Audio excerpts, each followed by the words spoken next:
That's Right. something I'm very into. That's how you and I met. I'm into growing myself, and I'm 62, and I'm still taking classes, and I just can't learn enough, and it all helps me be a better poker coach as well.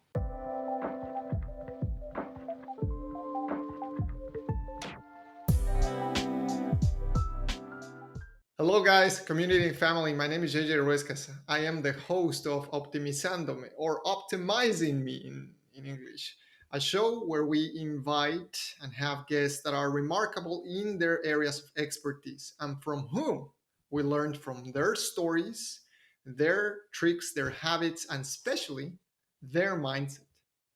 Our guest today is a poker player and a poker coach with a long trajectory in this discipline. His expertise and stories not only come from the world of poker, but also from a list of different adventures around the world. The way that he makes decisions is something that I am personally interested into today and something that we will research about today as well. So, without further ado, let me introduce you to Mark Brement. Hi, Mark. How are you Hey doing? JJ, how are you? Very fine. I'm super excited to have you I here am today. so honored to be interviewed by you. This is a real treat for me. Right, likewise, mine. So let's go straight to the point.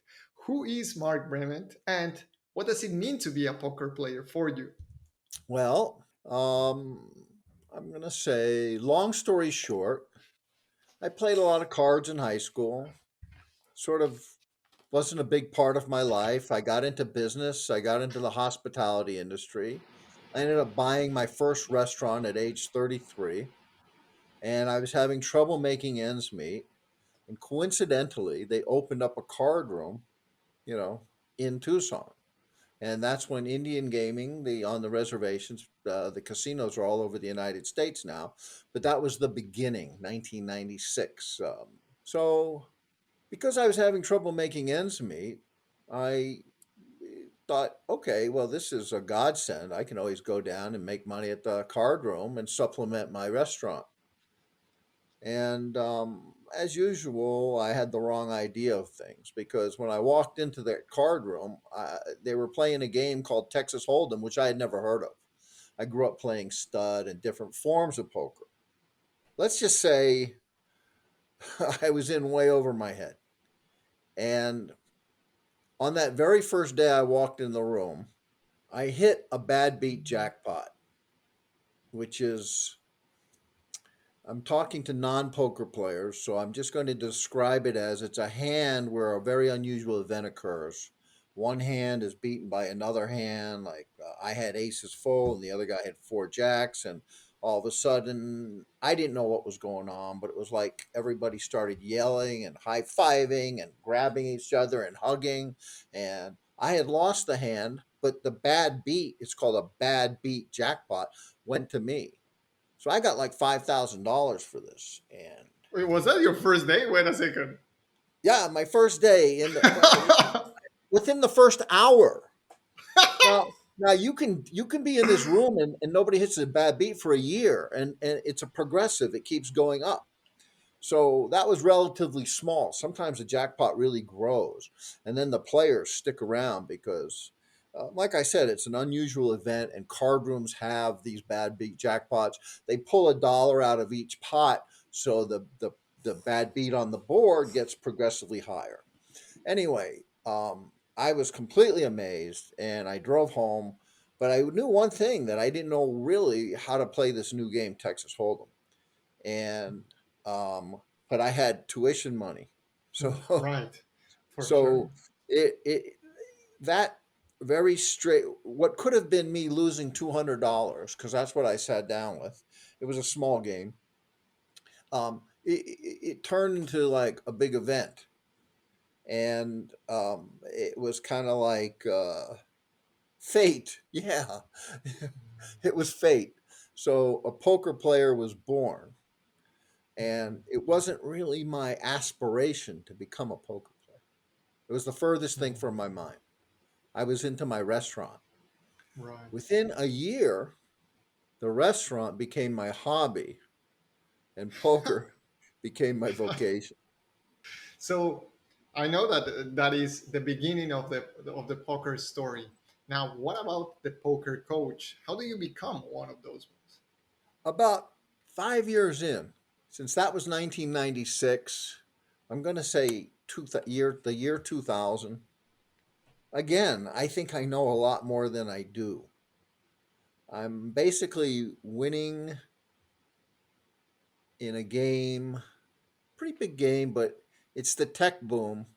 The players I'm playing against are sort of gambling. I'm reading every book I can get my hands on. I'm playing to survive. And I'm thinking that I'm this great player, but I really wasn't.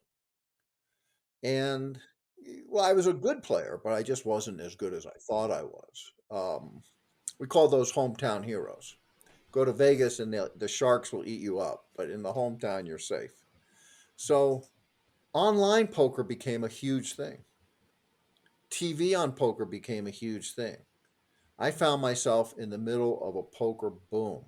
The ratings on TV for poker were higher than baseball.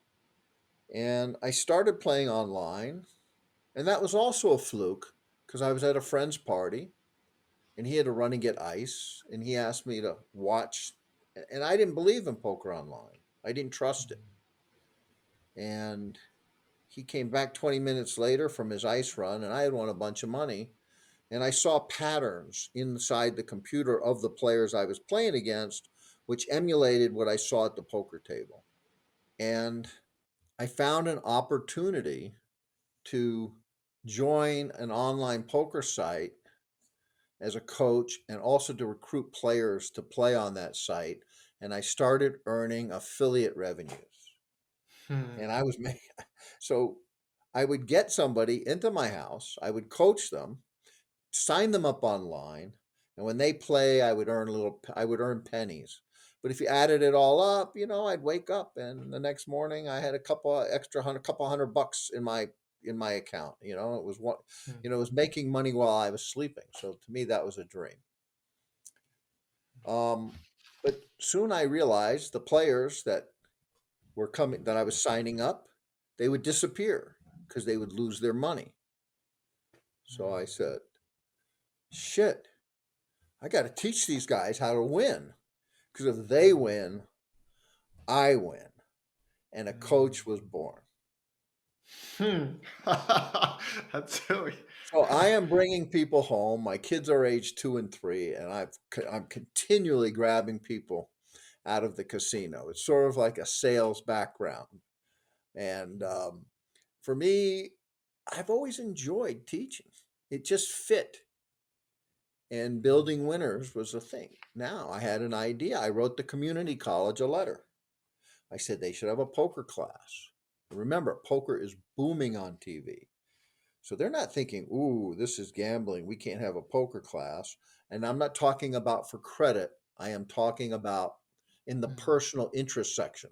So next to poker is like cutting cucumbers and, bowling and badminton and just things of interest, hobbies for seniors and things. And they were very receptive to that. I went in to meet the head of the personal interest instruction. And halfway through the interview, I stopped him, and his name was David Miner. And I said, David, am I interviewing you or are you interviewing me? What's going on here? He says, no, we want you to have the class. I said, well, let's get out of here. Let's go have lunch. Let's do 3 classes. Now, what am I thinking? I'm thinking I'm going to get more affiliate revenues that I'm already adding to. So I'm already doing very well. And I'm thinking, well, this is going to be great. What a great avenue, what a great place to show my goods at the community college. Well, halfway through lunch, I stopped David again. I said, David, I thought I was volunteering. Are you telling me I'm getting paid for this? He said, of course you're getting paid. I was, I fell out of my chair. I said, okay, forget about 1 class. We're going to have 3 classes. We're going to have beginning, advanced, and tournament. And right there, I made up the syllabuses, and I had them emailed to him in no time at all. And I met the most dear people through teaching at Pima Community College for 5 years. Um, they weren't your typical card players. They were family people. They were engineers. They came. They were grandmothers. I had 96-year-old to 16 years old. I mean, it was the most amazing thing. And another thing that struck me is poker players didn't come to my class. Huh. It was only people who were interested in poker because it was on TV. But of course, Mm. I was going to teach them to play poker and do it slowly. And I learned that engineers do what you tell them to do, and artists, they have to fall down on their knees and bloody their knees a little bit. And they learn that way. So there's definitely a left brain, right brain thing going Ah, on with my poker students. But wow. I they became like a family to me. And from that, I started a poker think tank. We would meet at Brugger's for coffee every Wednesday, and we would go around the table and we have accountability, and we were leveling up, and my affiliate revenues are growing, and I'm becoming less and less interested in playing poker because it's a grind. But I love coaching poker. It's my thing. But I was still a player then. It wasn't until, I don't know, maybe 2011 where I sort of hung up my stirrups, but I still play. I just don't play nearly as much as I used to. I played a lot of cards for about 15 years. This one gives me so many questions right now. Are we still good? Can you hear me? Are we good? Yes, I can hear you. Cool. Nice. Now, let's start warming up the poker conversation because clearly I am a newbie. I don't even know what are the plays. The distance between what I know and what you know is huge. But one of the questions that I have for you, Mark, is what are the mistakes that you see in people, beginner like me, when we're starting our career in poker? That's interesting. I have never had a student that just came to me green. And when I was a restaurant manager, I used to look for waitresses who didn't have experience because I wanted to train them my way. So I've always, for me, having somebody who the whiteboard is completely clean, they have no bad habits, and I could teach them from the beginning. Someone who doesn't even know that a flush beats a straight, anything about the game. That would be amazing. On the other hand, the players that come to me usually have a pretty good knowledge. Like right here, right next to me, these are three books that I'm working on, all written by the same author. And I have a new student who happens to be a professor in Connecticut. He teaches sports marketing, and he just signed up for me this week. But he's read these books, and we're going over them, and he wants to transition from. I'm not trying to confuse you, but there's two kinds of poker: cash game poker and tournament poker. There's two different animals. Think of it as baseball and softball, maybe. Mm. You know. So he wants to transition, and it's going to be a great. I can tell he's going to be a great student. After all, he's a coach. He's a teacher. He used to coach basketball. So yeah, it's going to be a great student. But your question is, What are the mistakes that beginners normally perform?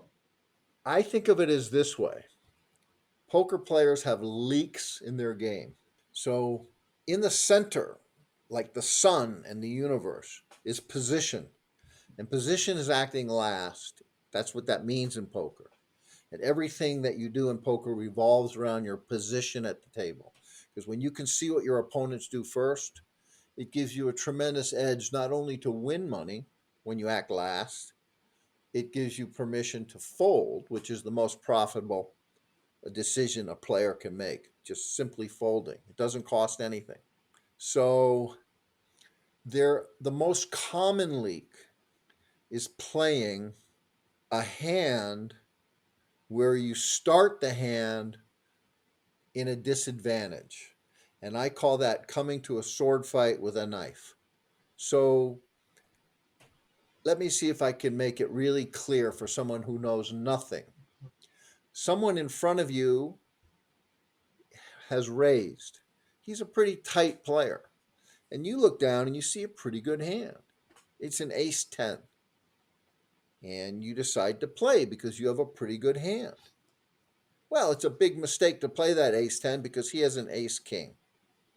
So you're starting the hand with negative equity. You might win the Hmm. hand, but over the long run, it's a losing decision. In poker, the same hand will never repeat itself twice. There's too many variables in your life. But the same situations will occur again and again and again. So if you're that player who is playing, I call them trap hands, and we can eliminate that leak, well, now instead of losing $5 an hour, you're losing $2 an hour. Now we have to find the next leak, then the next Hmm. one. The next thing you know is minus $5 becomes plus $5 an hour. And let's say you're a hobby player and you're playing 20 hours a week and you're making 400 bucks a month. I coach the game not to pros. My number 2 cornerstone is don't quit your day job. Hmm. I don't look for my poker players. I want my poker players to be playing as a hobby. My Hmm. number one cornerstone, if you don't mind, may I Mhm. say it? Please, please go ahead. Lifetime hobby of Hmm. fun and profit.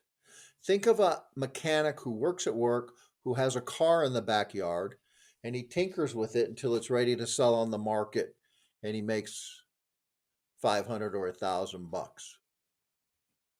One of my students just wrote me an email yesterday. She tallied up, and she's over 80 years old. She tallied up, and she keeps accurate records, which most poker players don't. Um, and that's a problem. But she tallied it up, and she won $500 on the year.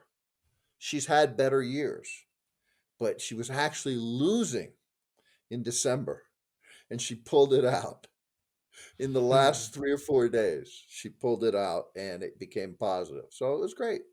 So now you mentioned this specific word, which I referred to in the beginning, which is the decision making process, right? Now, not only in your poker coach career, but also in your poker player career, can you let me know or can you describe situations or how your, let's put it this way, can you describe how your thought process works when you have to make those tough decisions? How do you operate in decision making process? I once wrote a column. I wrote for Anti-Up magazine for more than five Mhm. years. They folded during the pandemic, unfortunately, and that's where I get my students from. A new magazine has hired me, but they're having a little trouble getting off the ground, and that the name of that magazine is www.stackedpoker.net. Um, and the second edition is coming out online, but it really when it's a real magazine and it's going in the card room, that's when I don't pull in many players from online. There's Mhm. so much out there. That's why. But so the question is, How do you decide? give me the question. The decision making process Right. Uh-huh. is the player named JJ.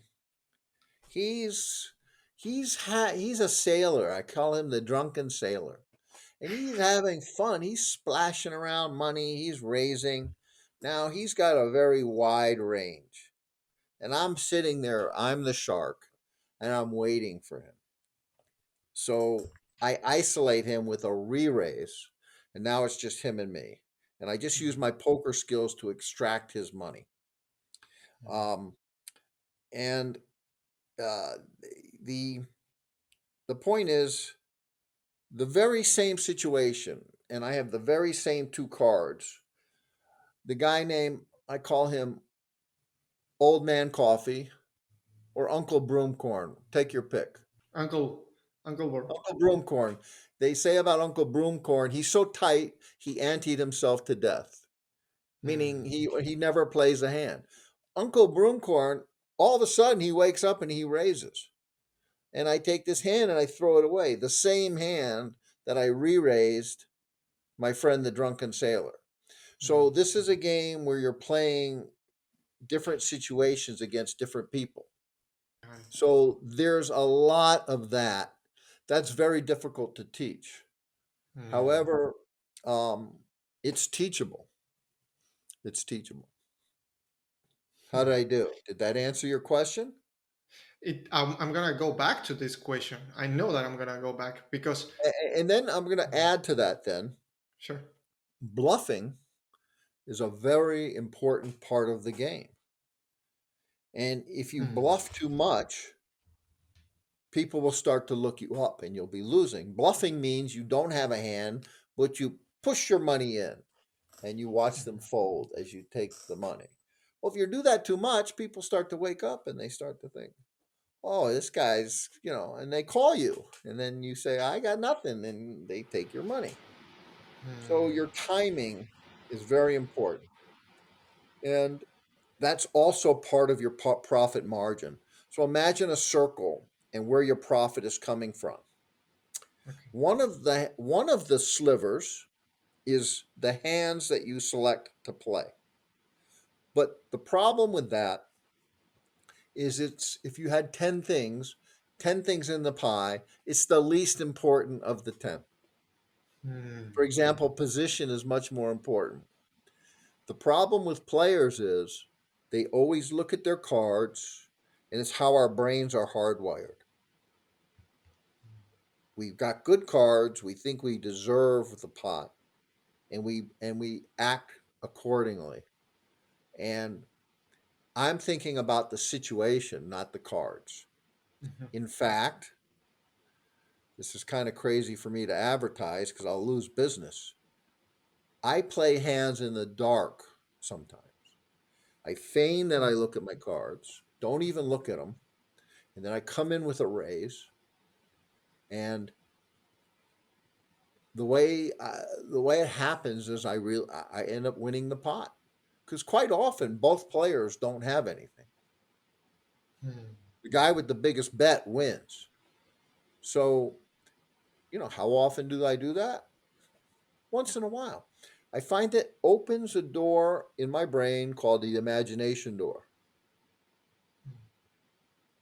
And so, in other words, I'm playing jazz, and Ha. these other guys Right. are playing, you know, just like maybe the Beatles. Mhm. I want to hold your hand. Just a basic. Sorry, I can't Right. sing, but just a basic dun dun dun.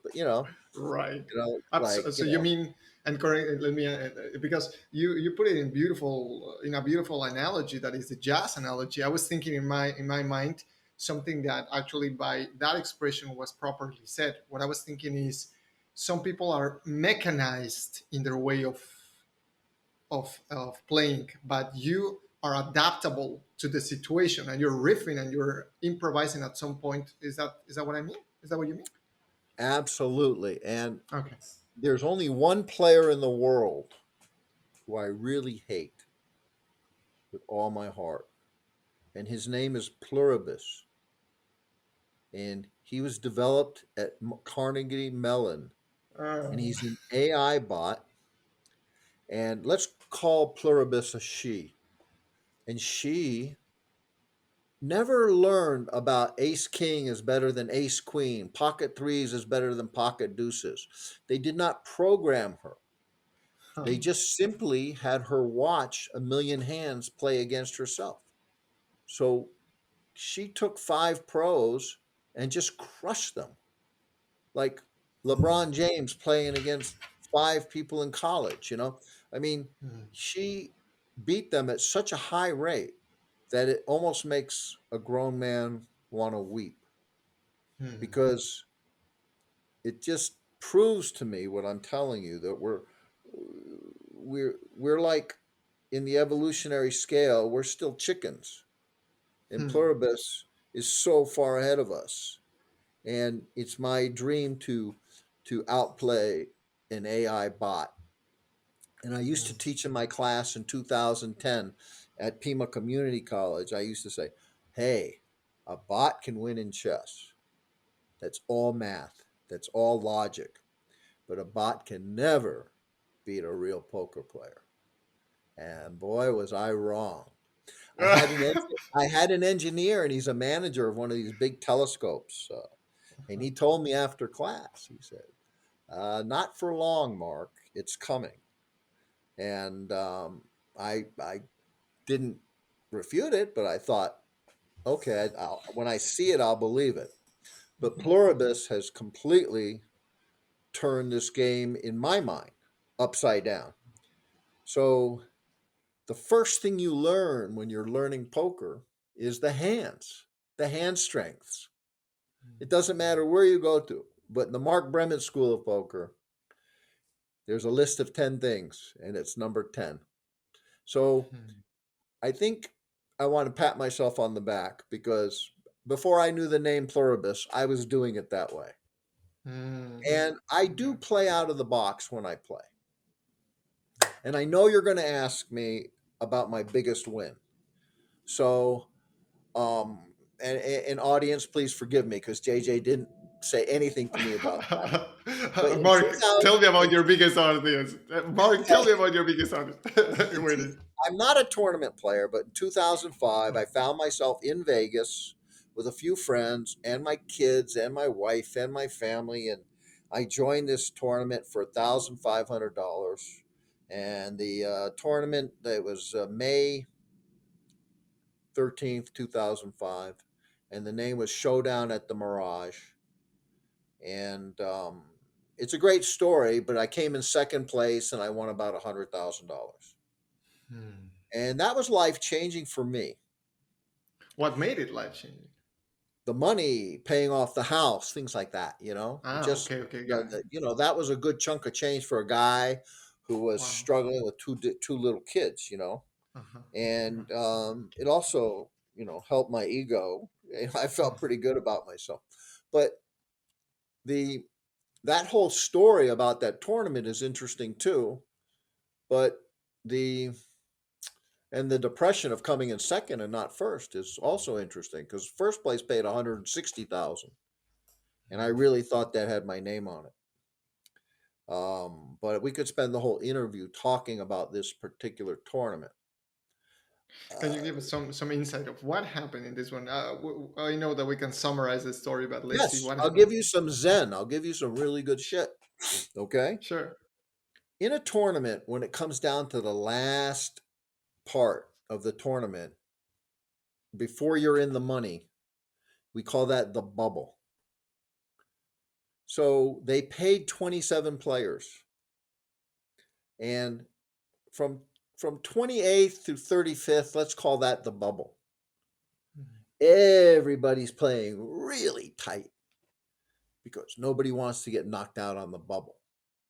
That means you got to fly home to New York. That means you got to fly back to Nebraska. You got to fly back down to Arizona or Texas and tell your wife and your friends you didn't make it. Now, 21st through 27th paid $2,800. That shows you that's a $1,300 profit. First place paid $160,000. And back then, it wasn't on an electronic board like it is today. I was looking at this whiteboard, like handwritten, and it said 21st through 27th, 2,800.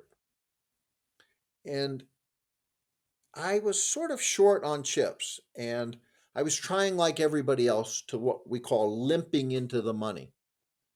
And then it changes once you're down to 27 and everybody's made the money, everybody's happy, everybody's smiling. On the bubble, you can cut the tension with a knife. You know, everybody's armpits are a little bit sticky. You know, Uh-huh. everybody's hands are a little clammy. You got it's nerves. It's nervous. Everybody's nervous. Everybody wants to make money, but something hit me like a thunderbolt. And it's only because the board was in front of me and I could see it. I decided I do not give a rat's ass, excuse my French, whether I make 2,800 or not. That wasn't Hmm. important to me. So I looked down at my cards. I didn't look at my cards. I just pretended Hmm. and I pushed all in. Everybody folded. I did this 7 times in a row. And by the seventh time, two people got knocked out. We were down to 29 players. Now we're down to 27. And we were all led to the buffet. And I had a big stack now because I didn't get called once. Hmm. But I lost my attachment to the idea of $2,800. Hmm. And that was an amazing epiphany. I don't know where it came from. It was just a beautiful thing. And there was another lesson that happened at the buffet because we were going to start in 90 more minutes and we're going to play down to 9 players and then come back the next day. An amazing thing happened as I noticed everybody was eating because the buffet with king crab legs and shrimp and sushi and just anything you could imagine. There was food for a king. And I saw people eating. And I said, not me, I'm going to have a bowl of miso soup, a little seaweed salad, and a couple pieces of sushi. I got out of there. I went right back to my room. Stay where you play. I had time for a 20-minute nap, a hot shower. I came back fresh as a daisy. My competitors were all like, you know, they were all filled up, and Sure. I really think that made a difference. Um, but anyway, by 3 in the morning, we were down to 9 players, and then I had to come back the next day at noon. And like I told you, I came in second. Now let me dive deeper, not only in this situation, but let's use this situation to try to exemplify how is your emotional management in those situations. How do you manage your emotions? Because, like you said, so many people were completely anxious, nervous, and they don't want to get disappointed. They want to win, but they don't want to get out of the bubble. And so there are so many emotions. How do you manage your own emotions when you're especially under pressure like that? It's all about the Zen. And back then, I didn't even know there was 3 letters called Zen. But I had very light snacks in the room, like nuts and berries, and I definitely took melatonin to go to sleep that night. I slept like a baby. I don't think anybody else had a good night's sleep. The pros sleep like babies, and the people have never been there before. It's very restless. The next day is really hard to get back in there at noon. I'm also in the gym aerobicizing. And again, that's more important than the 2 cards you're looking at. Now, how many players do you think woke up that morning and went to the gym? I would guess only one. Because you go down to that gym in that casino, there's not too many people down there. But it's like you're actually, when you have a newborn, I have children and stuff, but you really take care of your kid, so you're coddling your brain. You're aerobicizing it. So your brain is like a cell phone, and you got to keep your batteries charged. Part of keeping your batteries charged is aerobicizing and having good food. So that is how, basically, in other words, is keeping you cool by taking care of yourself. If you don't take care of yourself, then emotional management goes through the window. As soon as I saw that I was going to make it, Mhm. I called my wife over. I said, "Get another room." And of course, the wives being who they are, they're like, that's another $150. I said, "You look at that board. Get another room. I'm going to go up and sleep by myself." There, and it just these little oh, if I had a name for myself, I would call myself the intangibles coach. By the way, how many Intangibles. people are going to watch this video? Thousands, million, probably. Hopefully. So now let me ask this question that is, it's tricky. How do you teach your your students to make a difference between this thin line that is playing poker as a hobby and then addiction? Because it seems that there is a thin, very thin line there. Wow, great question. Poker players recognize that this is a game of skill. It's a 100% skill game. You go into a typical card room, if there's 100 players playing, only 10 of them made money that year, and only 5 of them made enough money to go out for a great dinner once a week. And, so they won. I wouldn't even call it significant. So, so the people that are losing are gambling, and it's very expensive to play poker. The house takes a rake, and you have to really be on your toes. Again, I'm teaching intangibles. You have to keep your eye on the ball and keep on your toes. What's going on at the poker table is we're continually going on tilt. Tilt is a poker word. Tilt to a lot of poker players means anger. It's not anger, it's simply playing less than your best. So if you're at bat in baseball and you hit a line drive, crack, but somebody catches it and you're out, well, of course you're upset. But your hitting coach says, great at bat, nice hit. Kept your eye on the ball, you got good wood. That's the breaks. Sometimes in poker, you play it perfect and you lose. The point is, what do you do after when you lose a hand like that? The human brain is hardwired for war. You stole my chickens, and it gets muddled. If you could take a picture of it on an MRI after that line drive happened and the person caught it, your brain gets brown, and maybe the batter comes up the next time and he strikes out. Maybe it's the hitting coach's job to make that batter reset. How's that? Breathing. Okay. Now, I'm not a breathing expert. I wish I knew more. But I do know enough to do things like when I get to a red light, see if I can focus on my breathing for a minute, because usually you forget by the time it's 30 seconds. That is where you're going to help me, JJ. Mhm. You're going to help me be a better breathing slash poker coach, because Right. all my students understand that I want them to take a break. I want them to limit their session to 3 hours, and I want them to focus on their breathing on the way in. I want them to be like a lean, mean fighting machine. I coach my students like I'm a mother hen. I really pay attention again to the intangibles. So if you're paying attention to the intangibles and you're breathing and you're off tilt and you understand everything around you, you're less likely to go on tilt. A poker table, everybody's just taking turns going on tilt.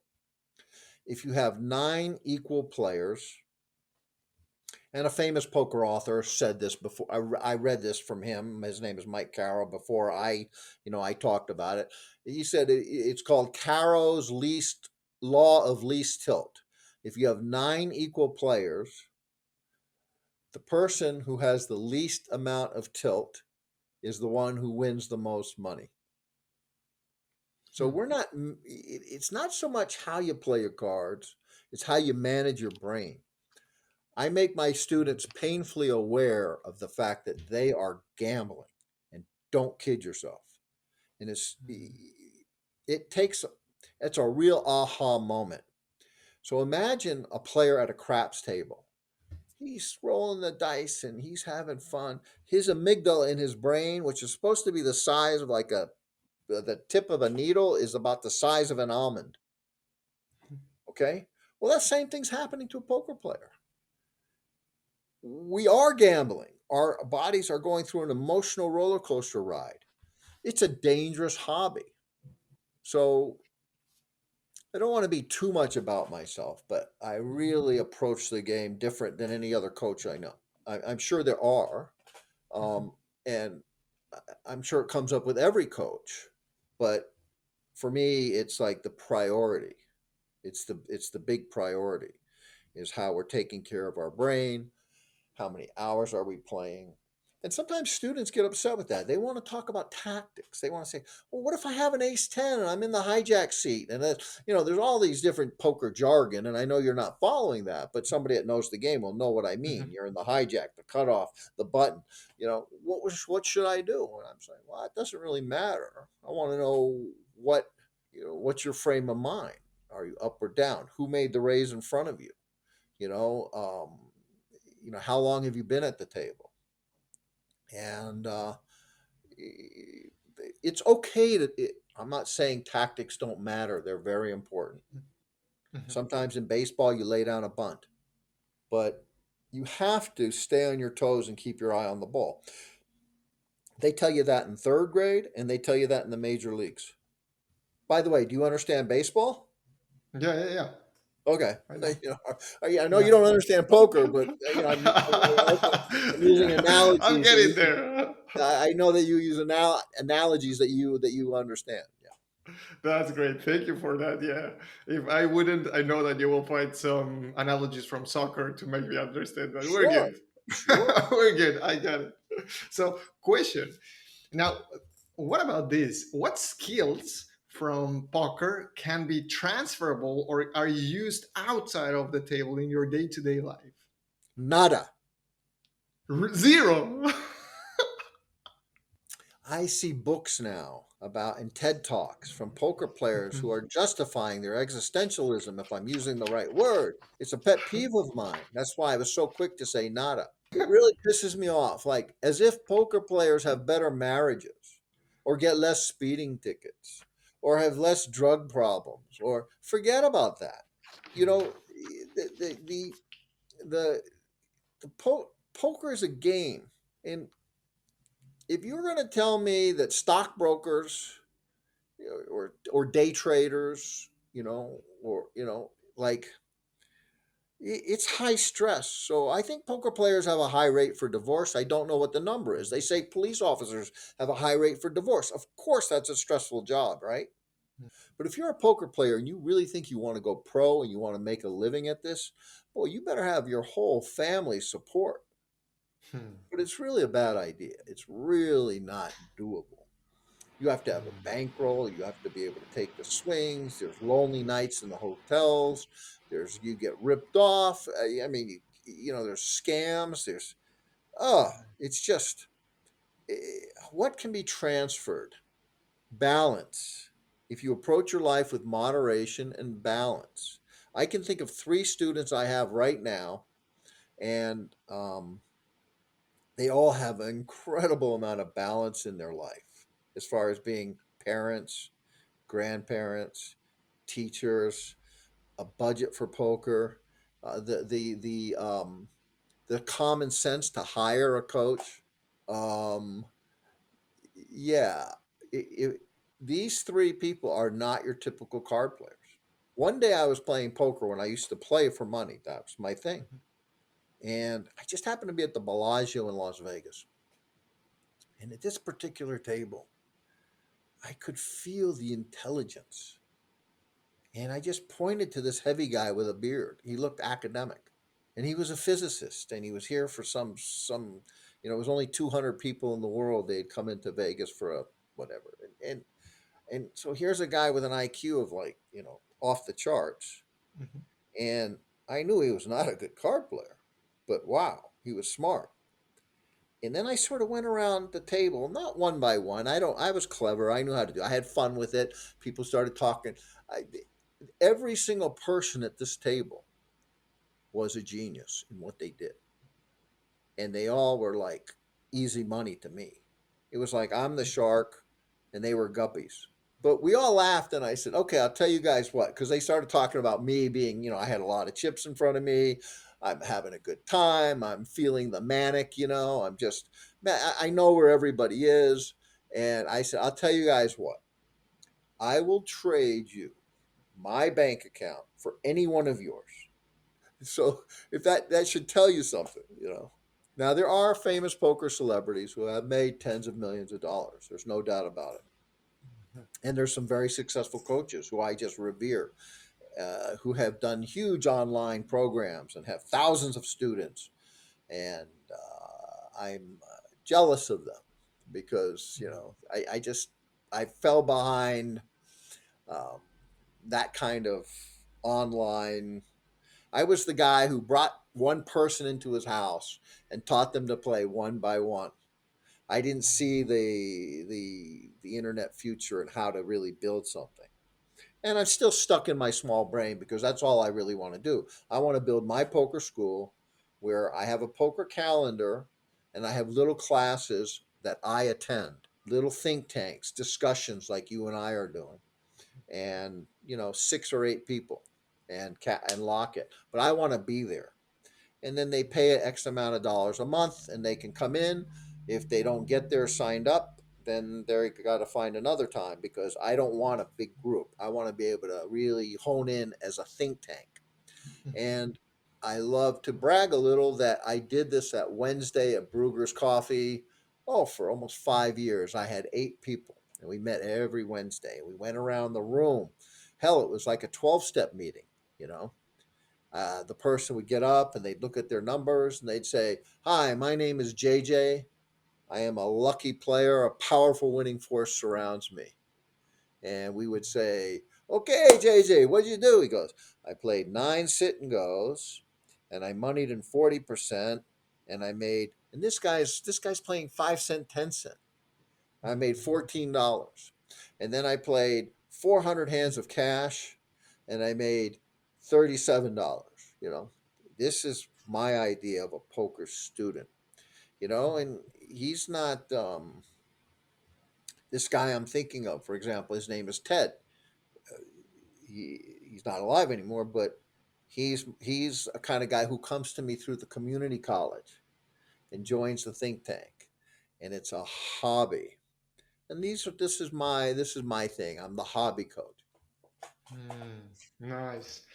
Now, Mark, here I have another one that it's very interesting. You mentioned how some of your students are playing for pennies, but they're doing it as a hobby. And you have seen also playing in tournaments. Um, this like the story that you were telling about the prize that was $100,000 more than that. So how is your relationship with money? How do you relate? If I say money is a person, what kind of person is money for you? Well, let me clarify one thing. The Sure. latest student who's making the transition from cash to tournaments, and we just picked up this book. You can see I've read it 1,000 times. Um, it's a 50 problem workbook, and we're going to go through all 50 problems.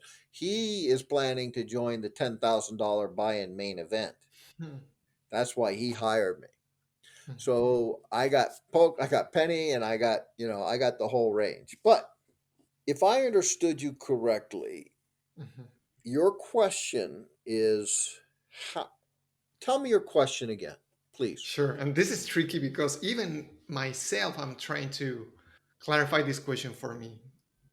For example, let me give you this example.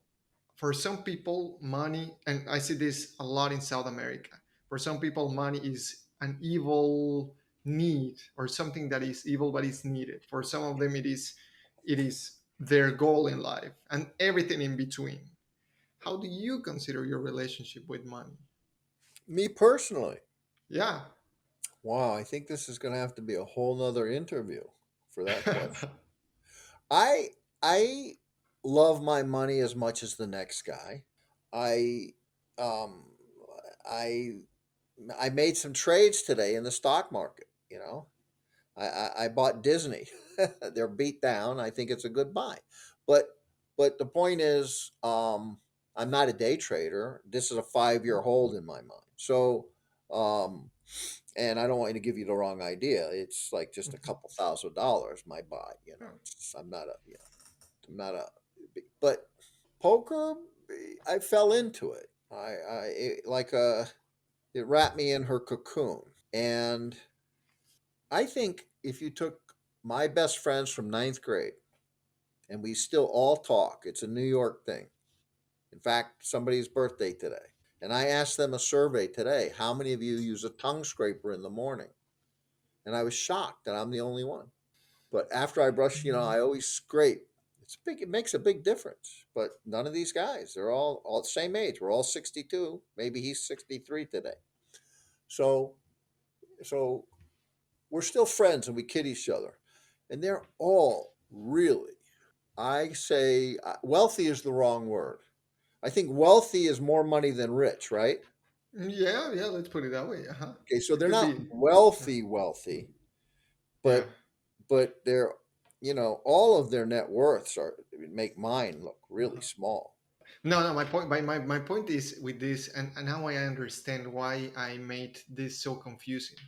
So, for example, for some people, investing a couple hundred, not even a couple $1,000, a couple $100 in stock market, let's say, would be a factor that they consider risky.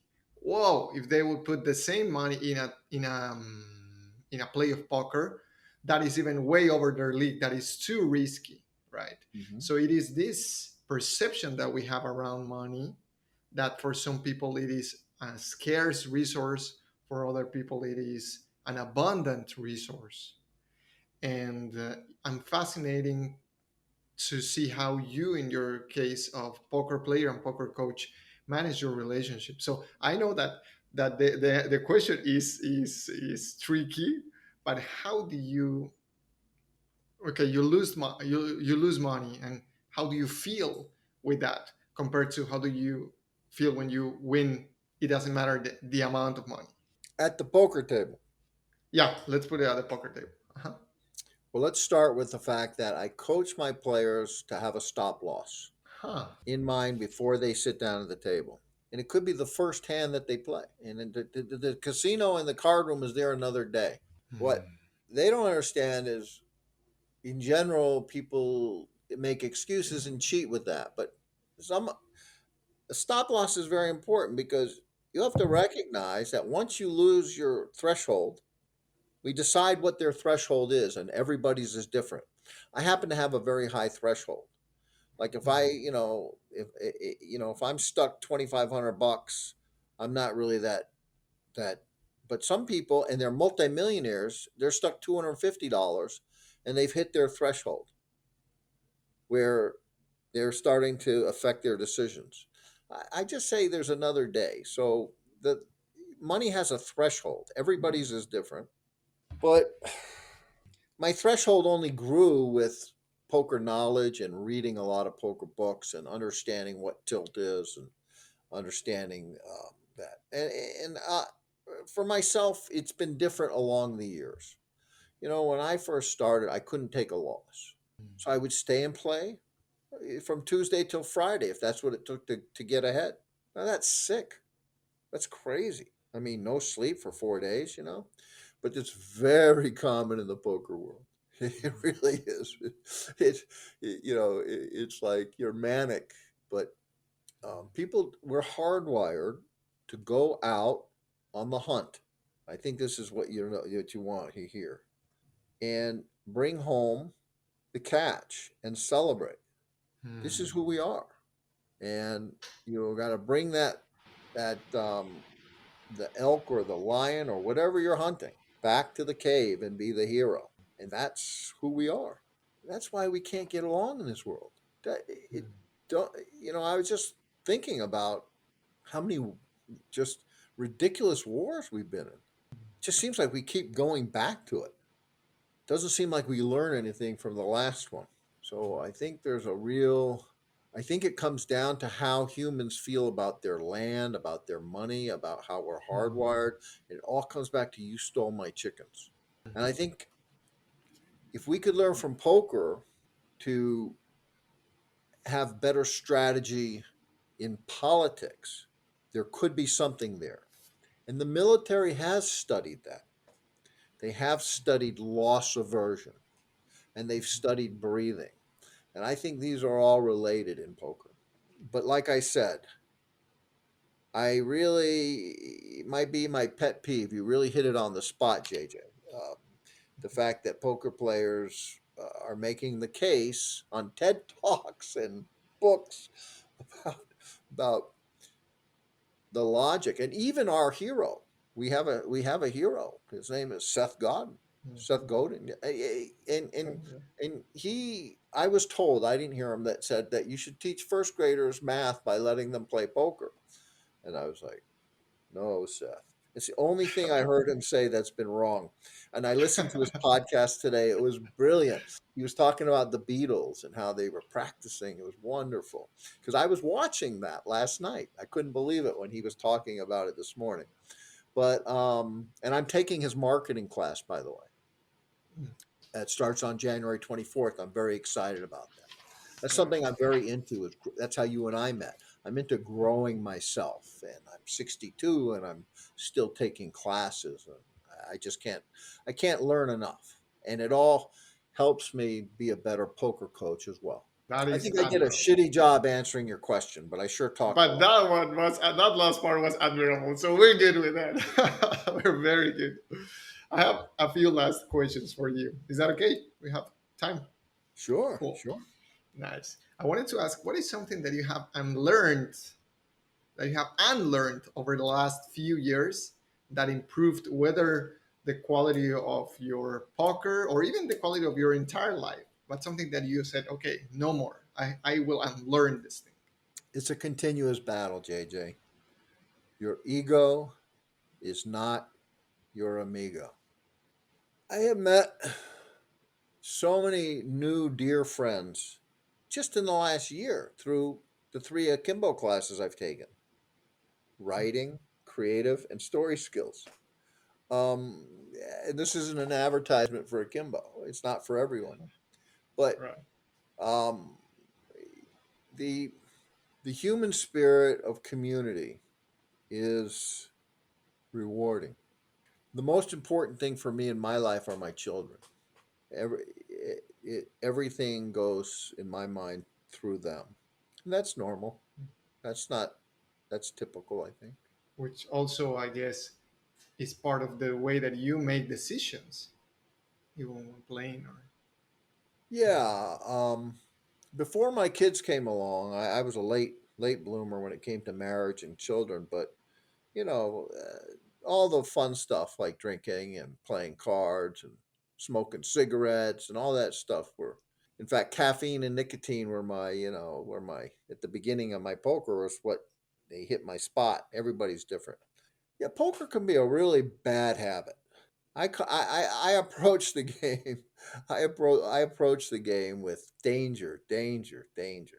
And immediately when a student reaches out to me, a new student, I ask. I have a thing like what we're doing. We talk, and I always have a free consultation. And I'll go 15 minutes. I'll go an hour and a half. I'm always happy to meet someone new. And the point is that who's control? Are you controlling the party, or is the party controlling you? It's just the most important thing.